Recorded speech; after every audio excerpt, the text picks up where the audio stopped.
नमस्कार, मैं हूं गोविंद पंतराजू और आप देख रहे हैं द फ्री प्रेस का कार्यक्रम आपकी बात। आपकी बात में आज हम बात करेंगे उत्तर प्रदेश के चुनाव के मुकाबलों की बात। और इस मुकाबले में जैसे कि मोटे तौर पर ये माना जा रहा है कि मुकाबला बीजेपी और समाजवादी पार्टी के बीच में है, लेकिन उत्तर प्रदेश में बहुजन समाज पार्टी का भी अपना एक स्टैंड रहा है। वो उत्तर प्रदेश में सत्ता में रही है वो पार्टी।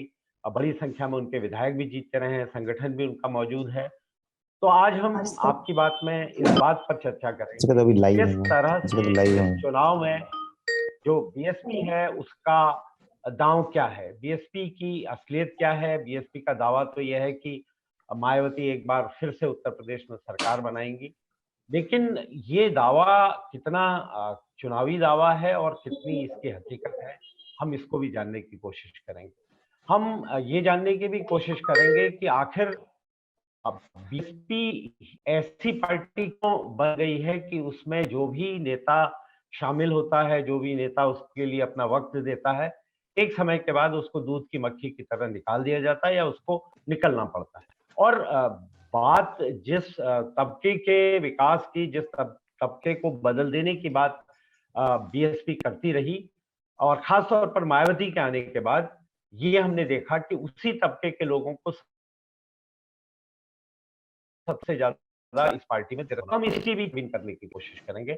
हम ये जानने की भी कोशिश करेंगे कि बीएसपी वाकई में उत्तर प्रदेश के विधानसभा चुनाव में इस वक्त कहां पर खड़ी है, किस तरह से वो अपनी जो उसका चुनावी तरीका है, चुनावी रणनीति है, उसमें क्या कर रही है और कितना उसको इस चुनाव में अपना जनाधार बढ़ने की और उत्तर प्रदेश में सत्ता में आने की उम्मीद है। बातचीत में हमारे साथ शामिल हैं वरिष्ठ पत्रकार शरद प्रधान, उत्तर प्रदेश में महिला और मानवाधिकारों के लिए लड़ाई लड़ने वाली ताहिरा हसन जी, और उत्तर प्रदेश में नैतिक पार्टी के नाम से नैतिकता को राजनीति में लाने का प्रयास करने वाले सीबी पांडे साहब, जो कि पूर्व न्यायाधीश भी हैं, उत्तर प्रदेश के राज्यपाल के पूर्व न्यायिक सलाहकार भी रहे, और समाजवादी पार्टी का पक्ष रखने के लिए हमारे साथ मौजूद हैं समाजवादी पार्टी के तेज तर्रार प्रवक्ता डॉक्टर आशुतोष वर्मा। नमस्कार। थोड़ी देर में हमसे जुड़ेंगे वरिष्ठ पत्रकार अतुल चंद्रा। बातचीत की शुरुआत मैं शरद जी आपसे करना चाहता हूँ। बीएसपी इस बार एक बार फिर से दावा कर रही है, हालांकि मायावती अभी तक मीडिया के सामने उस तरह से नहीं आई। उनका जो भी प्रेस कॉन्फ्रेंस होती है वो अभी भी एक माइक पर होने, वो एक वक्तव्य दे देती हैं और वो रिलीज हो जाता है, लेकिन फिर भी वो दावा कर रही हैं कि वो उत्तर प्रदेश में सत्ता में वापस आई। हालांकि हकीकत ये है कि 2017 में उनके 19 विधायक जीते थे, जिसमें से आज बीएसपी में रहने वाले या बीएसपी में मौजूद विधायकों की संख्या सिर्फ 5 रह गई। एक विधायक का निधन हुआ और बाकी ज्यादातर विधायकों ने या समाजवादी पार्टी में वो चले गए या राजनीति में अपने लिए कुछ और विकल्प वो ढूंढने की कोशिश कर रहे हैं। और ये पहली बार नहीं हुआ, हमेशा बसपा के साथ ऐसा होता रहा है। लगातार बसपा का वोट बैंक भी गिर रहा है। बसपा का वोट बैंक जो कभी 2017 में 30.43% था, वो 22% के आसपास 2017 में रह गया था, और पता नहीं अभी वो इस चुनाव में वो कहाँ पहुंचेगा, ऊपर जाएगा या नीचे जाएगा। आप कैसे देखते हैं बसपा को इन चुनाव में किसी तीसरे कोण के रूप में, उत्तर प्रदेश में सरकार बनाने के जो मायावती के दावे हैं उनमें कितनी सत्यता आप देखते हैं? देखिए ऐसा है गोविंद, ये बसपा के जो हैं बड़ा अजीबोगरीब इनका केस है। और उत्तर प्रदेश में हम देख रहे हैं कि जब से चुनावी प्रक्रिया शुरू हुई है, उससे पहले से भी पिछली जब से ये पावर से बाहर हुई हैं, धीमे धीमे इनका जनता से और जमीन से कांटेक्ट कम होता जा रहा है। बहन जी वैसे भी जब पावर में रहती है तो पब्लिक से मिलती नहीं है। जनता दरबार बंद करने वाली वो पहली मुख्यमंत्री थी, उसके बाद बाकियों ने भी उनको फॉलो किया, ऐसा नहीं है।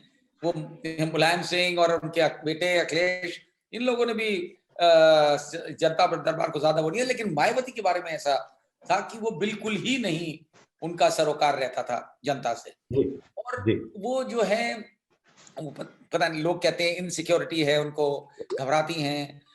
आजकल जो जिस तरीके का उन्होंने पिछले 4.5 साल में जो उनका रवैया रहा है कि कहीं कोई पॉलिटिकल एक्टिविटी भी नहीं करना, ऐसा पहले नहीं देखा गया।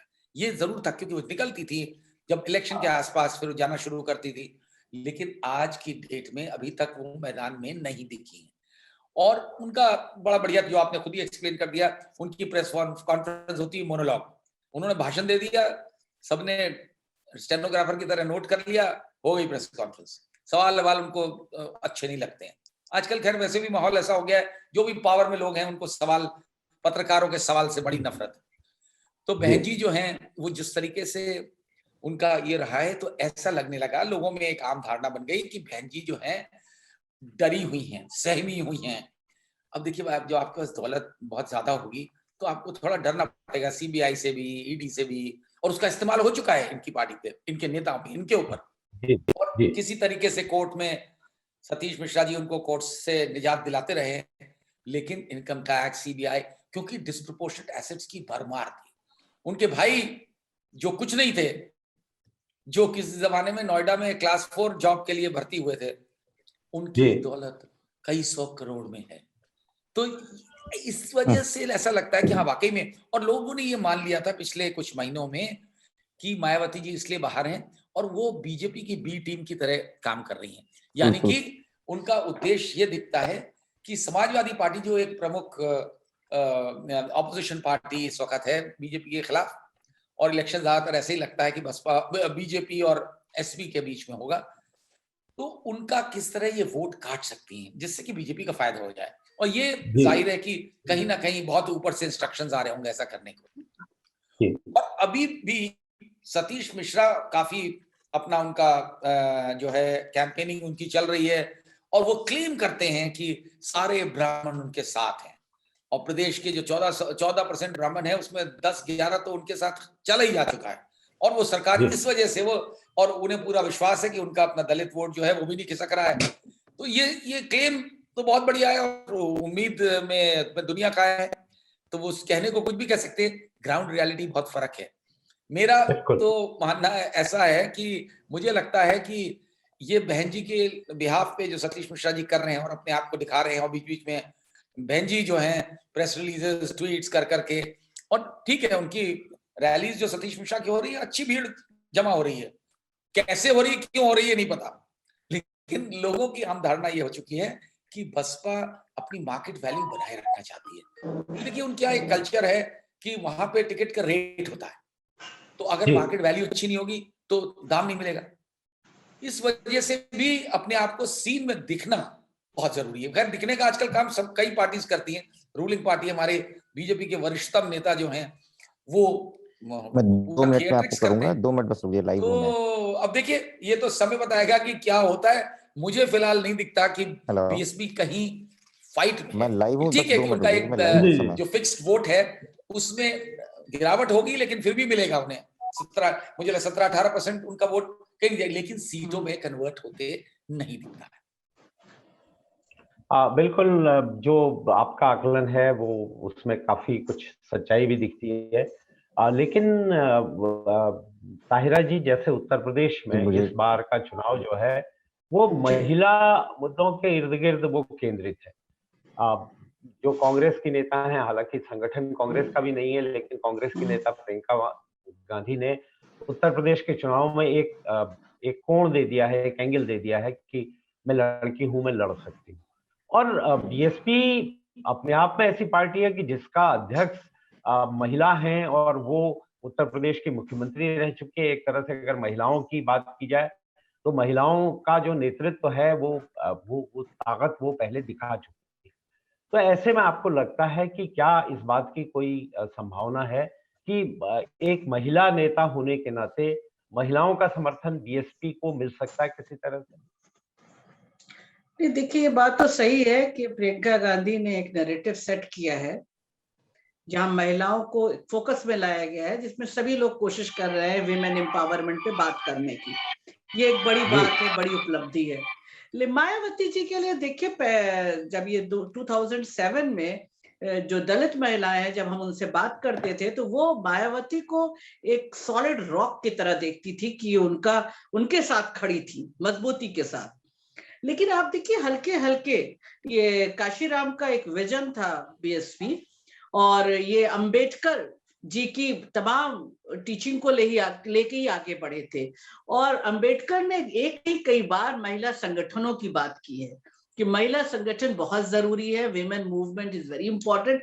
लेकिन मायावती जी क्या देखिए विमेन विंग ही नहीं है, तो ये तो सिंबॉलिक हुआ ना कि अगर एक दलित महिलाओं के लिए एक ऑर्गेनाइजेशन होना चाहिए, उनको आगे बढ़ने का होना चाहिए, उन महिलाओं को पॉलिटिक्स में, दलित महिलाओं को पॉलिटिक्स में आना चाहिए, उसकी रास्ता साफ करना चाहिए था मायावती जी को। वो मायावती जी ने नहीं किया मुझे लगता है। तो इसलिए मुझे नहीं लगता है कि विमेन वाला नैरेटिव यहाँ पर बहुत सेट होगा। लेकिन ये बात फैक्ट है कि पुरुष और महिला में अगर हम ना बांटे तो जाटो वोट मायावती जी का 1% भी नहीं खिसका है। ये मैंने जो भी बातचीत करके देखी, वो जाटो वोट उनके पास से नहीं खिसका है। अब उसके बाद सतीश मिश्रा जी जो क्लेम कर रहे हैं वो कितना सच है मैं नहीं बता सकती कि 10% ब्राह्मण आ रहे हैं, क्योंकि मुझे तो लगता है अभी भी ब्राह्मण्स जो है वो बीजेपी के साथ है। एक बड़ा जंग जो ब्राह्मण्स का है वो बीजेपी के साथ है। हाँ, जहां ब्राह्मण कैंडिडेट सपा खड़ा करेगी या वहां पे वोट मिलेगा, नो डाउट उसको। लेकिन ऐसा नहीं है कि ब्राह्मण इन ब्लॉक जाके किसी और पार्टी को दे रहे हैं। मुझे लग रहा है कि अभी वो बीजेपी में ही जा रहे हैं, थोड़ा बहुत छिटक रहे हैं। तो ये सतीश मिश्रा जी का जो मुझे ग्राउंड पे मैंने बातचीत करके देखी, मुझे ये बात उनकी इसमें बहुत वो नहीं लगता है, रियलिटी नहीं है, नॉट अ मतलब ग्राउंड की रियलिटी। लेकिन ये जरूर है कि मुझे एक चीज और लगती है पॉलिटिकली कि हो सकता है कि भाजपा भी एब्सोल्यूट मेजॉरिटी में ना आए, जी, उसके पास सीट्स हो लेकिन इतनी ना हो, और मायावती कुछ लाए। तो मायावती और भाजपा में एक अलायंस बन सकता है, ये मुझे कुछ कुछ दिख रहा है। लेकिन ये बात फैक्ट है कि टक्कर सपा और भाजपा में है, लेकिन बहुत टफ है इस वक्त, टफ है, क्योंकि ओवैसी को हम बिल्कुल नकार नहीं सकते, वो जीतेंगे नहीं लेकिन खेल बहुत हद तक खराब करेंगे। जी जी जी, कुल मिला के परिस्थितियां ऐसी हैं कि अभी बहुत साफ ये नहीं माना जा सकता कि जो बीएसपी है वो भले ही कमजोर दिख रही है, लेकिन वो उसको पूरी तरह से चुनाव में खारिज नहीं किया जा सकता, ऐसा आपकी बात से लग रहा है। आशुतोष वर्मा जी, समाजवादी पार्टी इस पूरे जो चुनौती है बीएसपी की, इसको अपने लिए किस तरह से कमजोरी के तौर पर देखती है? क्या आपको लगता है कि बीएसपी अगर मजबूत होती है तो कहीं न कहीं वो समाजवादी पार्टी को चोट पहुंचाएगी?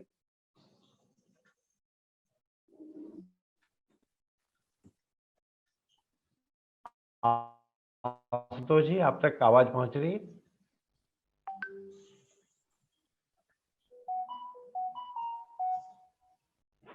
लगता है आशुतोष जी से हमारा अभी संपर्क नहीं हो पा रहा है। नहीं सपा का।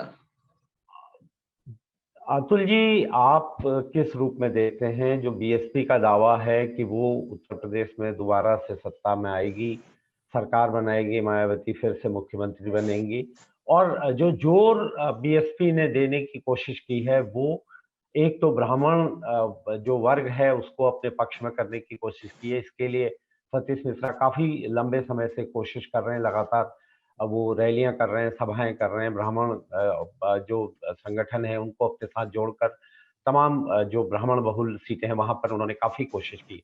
दूसरा, बीएसपी ने जो 86 उत्तर प्रदेश की सुरक्षित सीटें हैं उनको अब अपना उस पर फोकस किया है और ये कोशिश की है कि उन सीटों में से ज्यादा सीटें उनको मिले।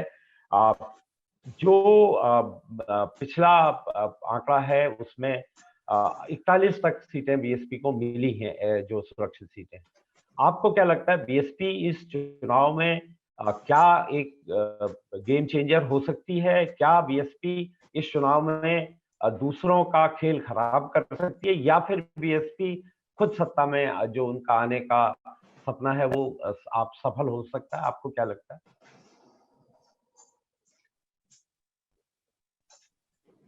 आप अनम्यूट कर लीजिए अपने को। सॉरी। जी बीएसपी खुद सत्ता में आए ये तो नामुमकिन सी बात है। जी गठबंधन कर ले बीजेपी के साथ सत्ता में आ जाए, वो तब संभव होगा जब इनके पास सीट्स ज्यादा होंगी और बीजेपी के पास सीट्स कम होंगी मेजॉरिटी के लिए, तब जी ये अपनी कंडीशन रख सकती हैं, जैसे पहले एक आध बार इन्होंने रखा है। जी और रही बात इनकी सीट्स कितनी आएंगी और ब्राह्मण वोट इनको कितना मिलेगा, तो देखिए पहली चीज तो ये कि हम कोई ऐसा बड़ा नेता ब्राह्मण नहीं देखते हैं बीएसपी में। सतीश मिश्रा जी हैं ब्राह्मण जरूर, लेकिन हम उनको ब्राह्मणों का नेता नहीं मानेंगे। जी अगर वो जीतेंगे भी एक सीट दो सीट, उनके परिवार वाले जो हैं वो आगे आ जाएंगे, और एक दो सीट अगर जीत गए, जैसे नकुल दुबे जीत गए थे, तो उससे कोई बहुत बड़ा उनको फायदा नहीं होगा। सतीश मिश्रा जीत जाएंगे। ऐसा तो है नहीं कि उनके सारे परिजन जो हैं वो जीतेंगे अगर उनको टिकट मिल जाएगा तो। जी तो ब्राह्मण वोट सिर्फ 2-3 रैली करने से नहीं मिलेगा। जी ब्राह्मणों का अपना खुद का सोचना है, उनके एलिजियंसेस हैं कुछ पार्टी से, जैसे बीजेपी से है, हम सब लोग जानते हैं। जी कुछ नेता समाजवादी पार्टी के भी नजदीक हैं। तो बहुजन समाज पार्टी को हम अभी गेम चेंजर के तौर पर भी नहीं देखते। जी जी ये लड़ाई सिर्फ समाजवादी पार्टी और बीजेपी के बीच में है। कितनी सीट्स लाते हैं उनका फ्यूचर उसके ऊपर डिपेंड करेगा कि वो किसी को सपोर्ट करके अपना भविष्य बना लें। वो बात संभव हो सकती है, अदरवाइज कोई ऐसी पॉसिबिलिटी नहीं है कि बीएसपी को हम बहुत ज्यादा तवज्जो दें। जी जी लेकिन बीएसपी को ये लगता है कि वो बहुत गंभीरता से लोगों के बीच में काम कर रही है। बीएसपी का ये भी दावा है कि उनका जो वोट बैंक है, एक खास सुरक्षित वोट बैंक जो उनका अपना है, वो उनसे टूटा नहीं है, उसमें इजाफा ही होता जा रहा है। और जो इस बार फिर से सोशल इंजीनियरिंग को अपनाने की कोशिश बीएसपी ने फिर से की है, जिसमें ब्राह्मणों को अपने साथ जोड़ने की कोशिश कर रही है। हालांकि जो आखिरी ब्राह्मण नेता था, जो तिवारी परिवार गोरखपुर का, वो अभी हाल ही में छोड़कर कांग्रेस में, वो समाजवादी पार्टी में शामिल हो चुका है। तो जो पिछड़े वर्ग के लोग थे, वो तमाम बड़े नेता बीएसपी से अलग हो चुके हैं, लेकिन फिर भी बीएसपी कहती है कि वो दलित, ब्राह्मण और जो पिछड़े वर्ग हैं और मुस्लिम, इन सब के गठजोड़ से उत्तर प्रदेश में अपनी एक मजबूत दावेदारी वो पेश करेगी। पांडे जी, जो ये सोशल इंजीनियरिंग की जो बीजेपी की थ्योरी है, इसको आप किस रूप में देखते हैं? ये पंजी, ये बीजेपी का जो बीएसपी का जो तरीका है जो सोशल इंजीनियरिंग का, वो तो बिल्कुल स्पष्ट है कि कोई बदलाव नहीं है। जो काशी राम ने जो सेट किया था वही चल रहा है। उसका एक था कि जिसकी जितनी संख्या भारी उतनी हिस्से जाती। ये बिल्कुल इस जाति में कितनी संख्या है उसके हिसाब में भागीदारी कराएंगे। और दूसरा ये है कि हर जाति को सत्ता मिलना चाहिए। यही तरीका है सोशल इंजीनियरिंग के माध्यम से। वो लोगों कहते हैं किसी से सत्ता मिल पाएगी, नहीं तो तुम थोड़ी थोड़ी संख्या में हो, तुमको कभी सत्ता मिलेगी। तो ये हिट हुआ और चला भी, और कई बार चला और अभी चल भी रहा है। अब जो मायावती का जो जो जो समीकरण है इस समय, मायावती जहाँ नहीं है कि हमारा जो दलित वर्ग का, अब देखिए कोई भी राजनीतिक पार्टी जो बड़ी राजनीतिक पार्टी है, चाहे भारतीय जनता पार्टी हो या समाजवादी पार्टी हो, कोई दलित वोट की बात नहीं कर रहा। दो बड़ी पार्टी, ये कोई नहीं कर रहा कि दलित मेरे तरफ आओ, और समाजवादी पार्टी भी कोशिश नहीं कर रही दलितों को लेने के लिए। तो कम से कम मायावती तो ये अपने को बहुत सुरक्षित महसूस करती है ना कि दलित वोट हमारा जहां का है वो इंटैक्ट। क्योंकि कोई इसमें कोई क्लेमेंट ही नहीं है। ये राजनीतिक पार्टी एक जी। छोटा सा क्लेमेंट तो चंद्रशेखर है, जो थोड़े बहुत एक आध जिले में जहाँ को रहने वाले हैं, थोड़ा बहुत वो जी। क्लेम कर रहे हैं वो पूरे वोट के लिए। तो मायावती के जहाँ दलित वोट है उसका कोई दावेदार तो दूसरा बन नहीं पा रहा है, तो वो मायावती जी। समझती है कि ये अब उनको इधर बैकवर्ड जो कास्ट के वोट है, निश्चित रूप से आप देखें पिछले जब से मोदी और प्रादुर्भाव हुआ तो बैकवर्ड वोट ज्यादा भाजपा की तरफ बड़ी तेजी से गए हैं। और उत्तर प्रदेश में जो पिछला चुनाव हुआ 2017 वाला, ये भारतीय जनता पार्टी मुख्य रूप से और अच्छा उनको मिला, और जिससे इतनी ज्यादा सीटें उनको। तो बैकवर्ड वोट जो है मायावती, जो बैकवर्ड वोटों का जो छोटा छोटा कॉम्बिनेशन मायावती ने बनाया था, वो कॉम्बिनेशन भी मायावती के उनको लगता है कि अब हमसे वो कमजोर पड़ गया, इसीलिए उन्होंने बैकवर्ड नेताओं को परवाह नहीं कर रही, उनको निकाल बाहर किया। जानते हैं कि वोट नहीं ला पाए, जितने भी बैकवर्ड नेताओं को उन्होंने हटाया वो देखा तो सबको यही समझ के हटाया कि ये लोग अब वोट लाने के लिए नहीं, क्योंकि इनकी जो वोट है वो जा चुका है भारतीय जनता पार्टी। अब बचा कौन? अब ब्राह्मण बचा। ब्राह्मण निश्चित रूप से सभी लोग उस पर कोशिश कर रहे हैं, समाजवादी पार्टी भी कोशिश कर रही है, बसपा भी कोशिश कर रही है, भाजपा भी कोशिश कर रही है। तो बसपा ने इस फॉर्मूले को एक बार ट्राई कर चुका है। बसपा ने ब्राह्मणों को अपने मिला और खुल के उन्होंने कहा था कि हमारे साथ आपको आइए, और हाथी नहीं गड़े नारा दिया था 2000, उसको उनको फायदा भी मिला। तो अब वही कोशिश हो रही है। अब मायावती जान रही है कि इसमें हमारे पास बैकवर्ड है नहीं, दलित केवल है, दलित के भरोसे हम चीफ मिनिस्ट्री की कुर्सी हमको मिलेगी नहीं। तो अब उनकी ये जो पूरा जो समीकरण है वो चाहती हैं कि हम इस दोनों के बीच में एक अपना ऐसी स्थिति बना लें ताकि हमारी के बिना मेरे सरकार न बने। वो एक बैलेंसिंग पोजीशन में अपने को रखना चाहती है, और इसलिए उन्होंने बहुत साफ कर दिया कि जो रिजर्व सीटें हैं उस रिजर्व सीटों में जो उसमें सतीश मिश्रा को लगा कि यहाँ आप ब्राह्मणों को मोबिलाइज करिए ताकि हमको रिजर्व सीटों में से जितना हमारा, क्योंकि रिजर्व सीटों में उतना भाजपा का और दूसरी पार्टियों को उतना जोर नहीं है जितना कि मायावती का जोर रहता है, और उसमें अच्छी सीटें उनको मिल भी चुकी है, 50% ज्यादा सीटें रिजर्व सीटें मिल भी चुकी है। तो ये तो इनका ये है। मिश्रा जी का एक बड़ा छोटा सा स्वार्थ है। मिश्रा जी का अब राज्यसभा खत्म होने जा रहा है, तो मिश्रा जी का ये है कि 35 सीटें अगर हमको जिता लेते हैं तो फिर राज्यसभा में चले जाएंगे, और अन्यथा मुझे अब राज्यसभा मिलना जाना बड़ा मुश्किल हो। तो मिश्रा जी की सारी कोशिश है किसी तरह से 30-35 सीट, मान लीजिए अगर 35 नहीं मिली 33 मिली तो 2 सीटें इधर उधर जुगाड़ करके और राज्यसभा में पहुंच जाए। और इसीलिए मिश्रा जी ने अब मायावती के क्या होगा वो तो अलग है, मिश्रा जी अपने लिए राजनीति कर रहे हैं, इसीलिए बड़ी बड़ी बातें करके कह रहे हैं कि शायद कॉन्फिडेंस लोगों को बनाया रहे तो 30-35 सीट मिल जाए। उन्होंने अपने पत्नी को भी प्रदेश का उसका भारतीय राष्ट्रीय अध्यक्ष महिलाओं को बना दिया, को युवा अध्यक्ष राष्ट्रीय अध्यक्ष बना दिया।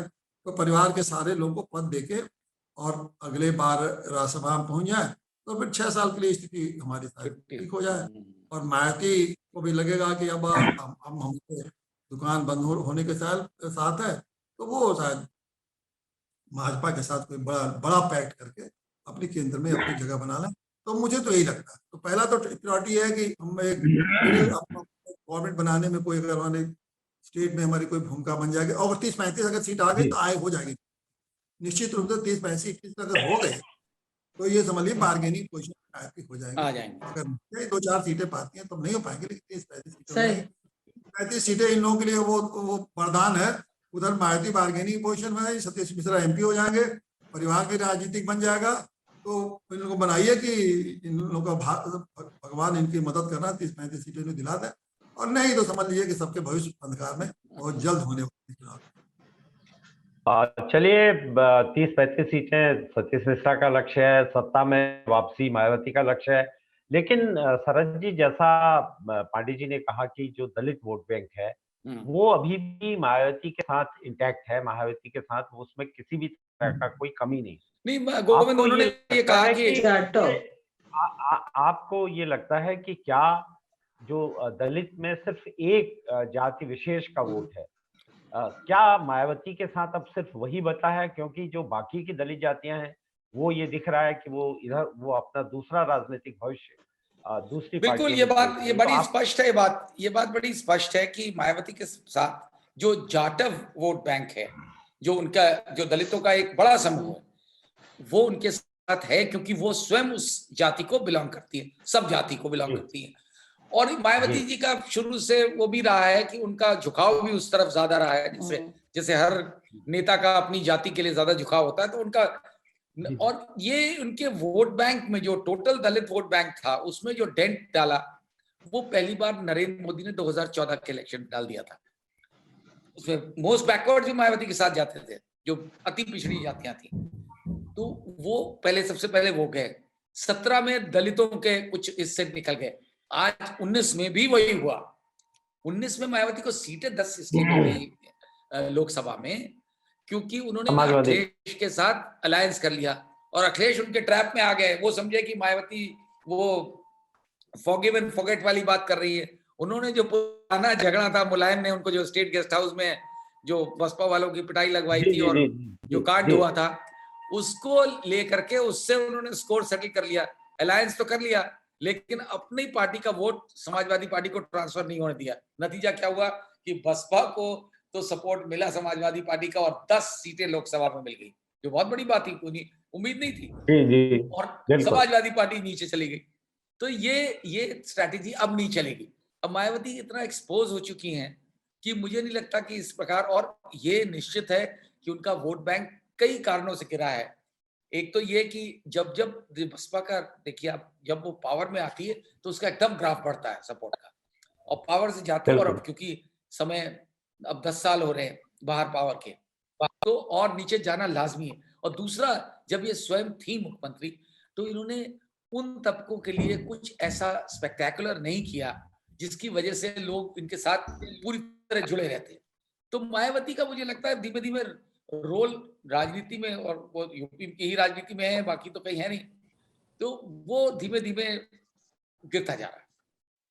जी, आशु जी, आप अगर हमारी बात सुन पा रहे हो, जो बीएसपी अपने को खड़ा करने की कोशिश करती हुई दिखाई दे रही है, क्या आपको लगता है उसकी वजह से समाजवादी पार्टी के लिए किसी तरह की चुनौती पैदा हो सकती है? समाजवादी पार्टी को किसी तरह का नुकसान हो सकता है?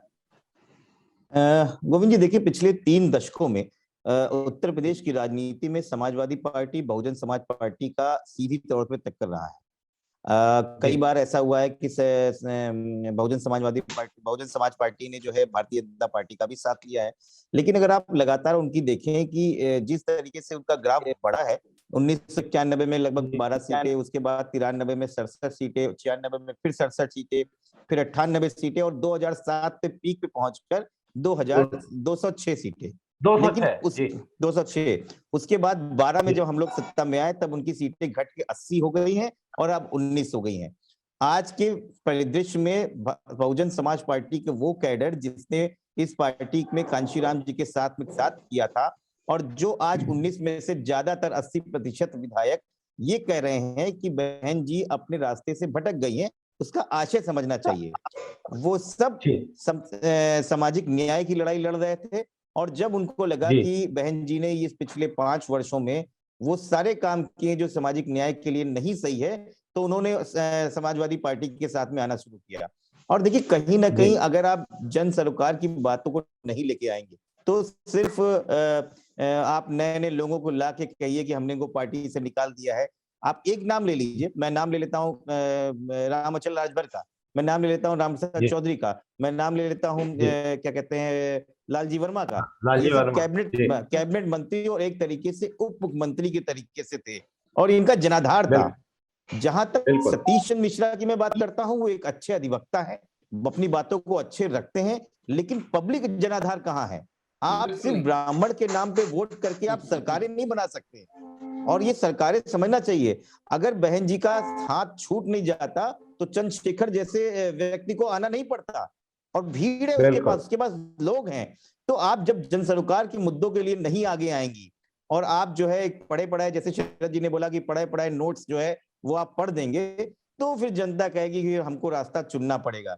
क्योंकि नेताओं को ये समझना चाहिए कि हमें जनता के लिए राजनीति करनी है, जनता को नहीं बिल्कुल। समझना है कि हमें नेता के लिए राजनीति करनी है, बिल्कुल। तो जनता ने अपना नेता चुन लिया है कि उसको क्या करना है।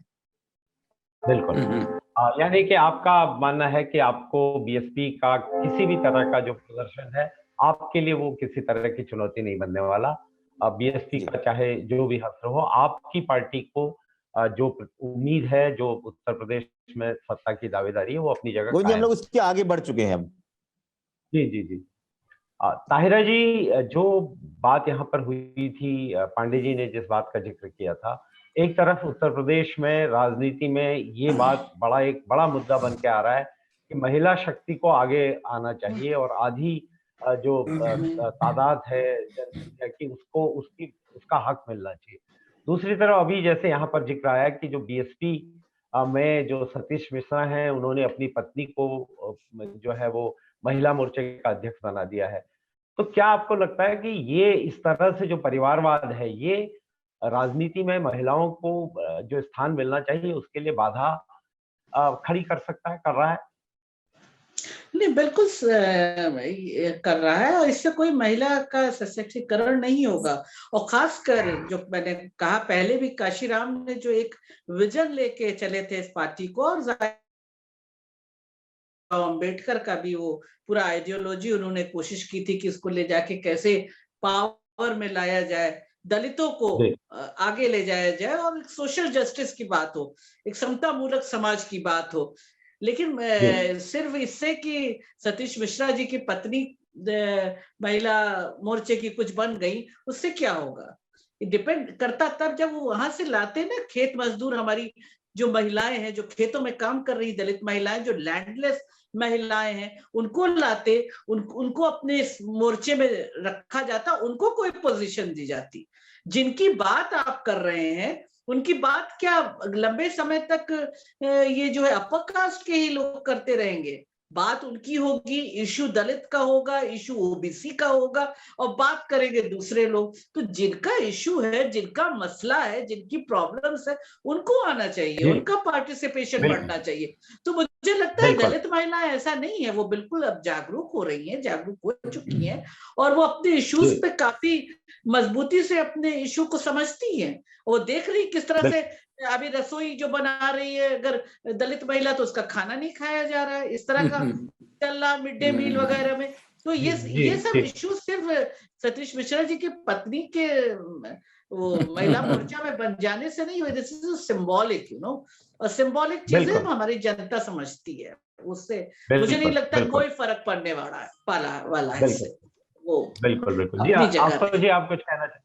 मैं गोविंद जी इसमें एक चीज और भी जोड़ना चाहता हूँ कि जैसे हम लोग पहले भी जब राजनीति नहीं थे, तो हम लोग देखते थे कि एक बड़ी कैडर बेस्ड पार्टी होती थी बहुजन समाज पार्टी, और उसमें ये माना जाता था कि जो कोऑर्डिनेटर्स होते हैं ये चुनाव लड़ाएंगे, और ज्यादातर वो अनुसूचित जाति के लोग होते थे, और चुनाव बड़ी मेहनत से लगाते थे। सुबह 4 बजे उठ के झंडा लगाना, बैनर लगाना, रैली की तैयारी करना, और फलस्वरूप में उनको विधान परिषद या राज्यसभा में भेजा जाता था।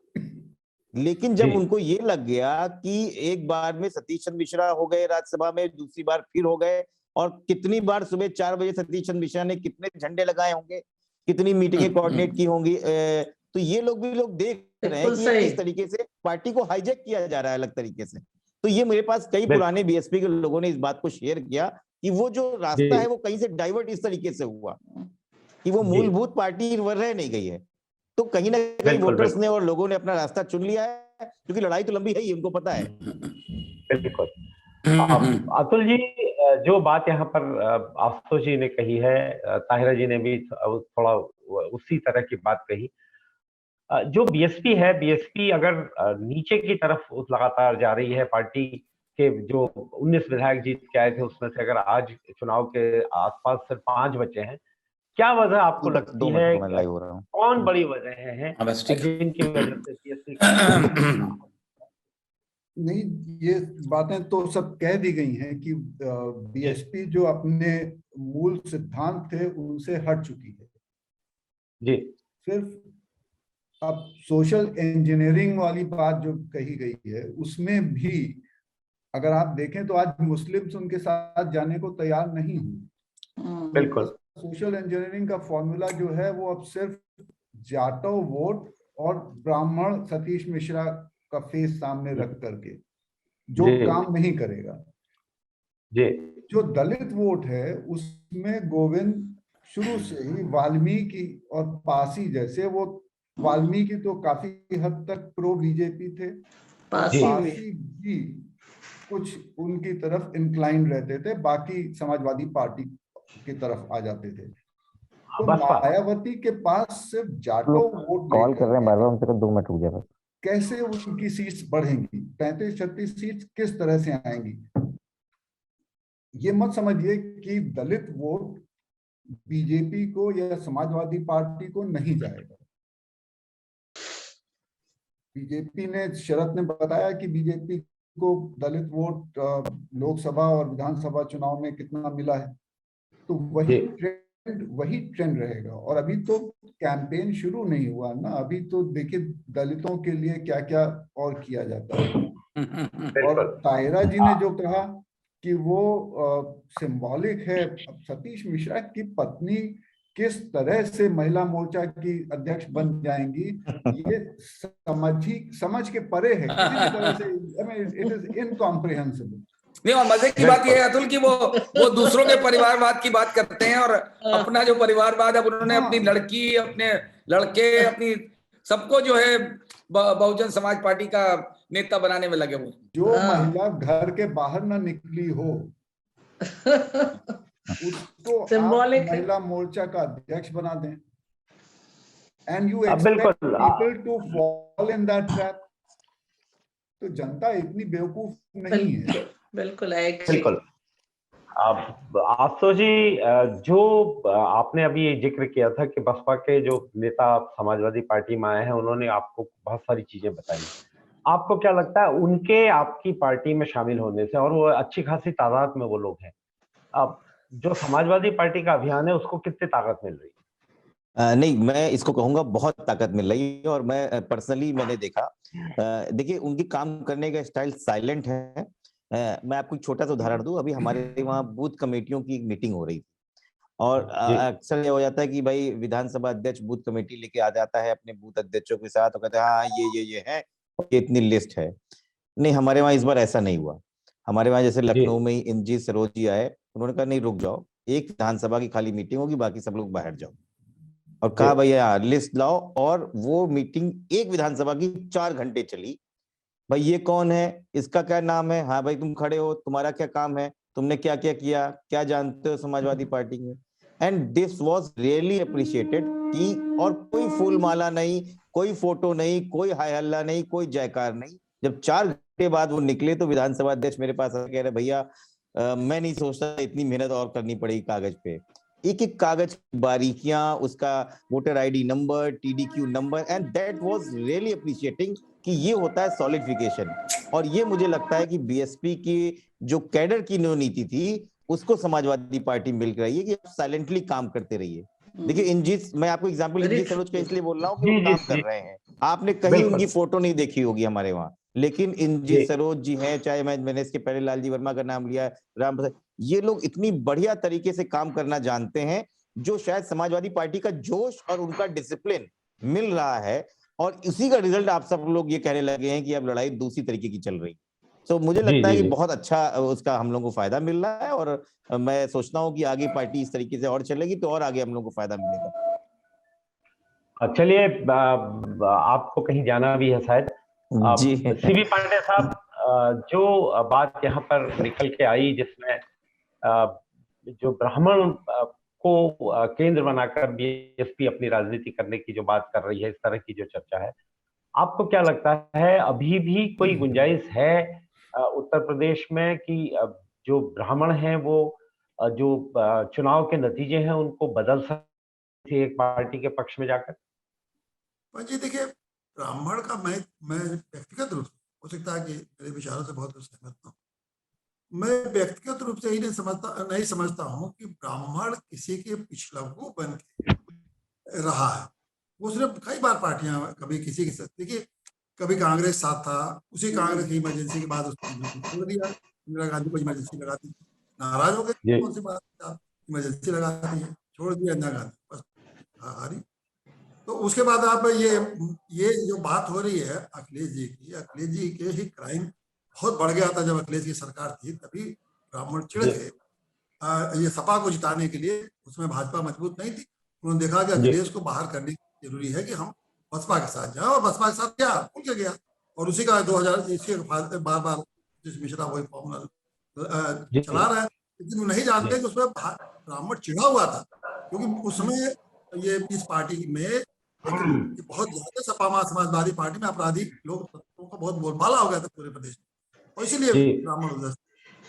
उसके बाद राम मंदिर का मामला है, तो राम मंदिर का मामला तो देखिए हिंदुत्व के बाद में हिंदू राष्ट्र ये जो ऐसे सिद्धांत जो भाजपा के निश्चित ब्राह्मणों का करीब है, और ये सिद्धांत जब आप सपा के साथ भी वो सपा को देख लिया, बसपा को देख लिया, तो देखा कि अगर ये हिंदू राष्ट्र, खास करके हिंदू राष्ट्र छोड़िए, राम मंदिर के बनाने की बात है, देखा कि राम मंदिर बना सकते हैं लोग, तो इन लोगों के साथ भारतीय जनता पार्टी के साथ आ। लेकिन आज ब्राह्मणों के जो उनके कोई निर्णय की स्थिति है इसमें आज कोई ना है कि आज भारतीय जनता पार्टी क्या मुद्दा है, या इन्हीं तीनों राजनीतिक पार्टियों का क्या मुद्दा है। मुद्दा तो ये है ना कि योगी सरकार बने, अखिलेश सरकार बने, मायावती सरकार बने, मुद्दा क्या? ब्राह्मण को जो दुविधा है भारतीय जनता पार्टी के साथ खड़े होने में, चाहे किसी भी पार्टी के साथ, किसी के पास कोई मुद्दा इसमें रहने, मंदिर बन रहा है, कोई दिक्कत नहीं।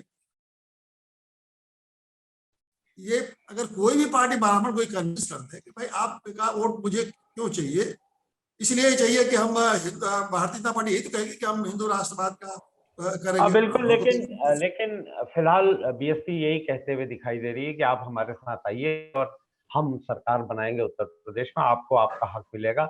ये वादा जो है जनसभाओं में हक के लिए वो सत्ता के लिए कोई नहीं है, वो तो जो लोग राजनीति में वो सत्ता चाहते हैं, सत्ता के लिए जी। लेकिन हम ये उम्मीद करते हैं कि उत्तर प्रदेश का जो चुनाव है वो मुद्दों पर हो, वो कम से कम जो सोशल इंजीनियरिंग या इस तरह की जो चीजें हैं, इनसे ज्यादा जो जनता के असली सवाल हैं उन पर केंद्रित हो, और बीएसपी भी उसी लाइन पे आके चुनाव में अपनी दावेदारी पेश करे।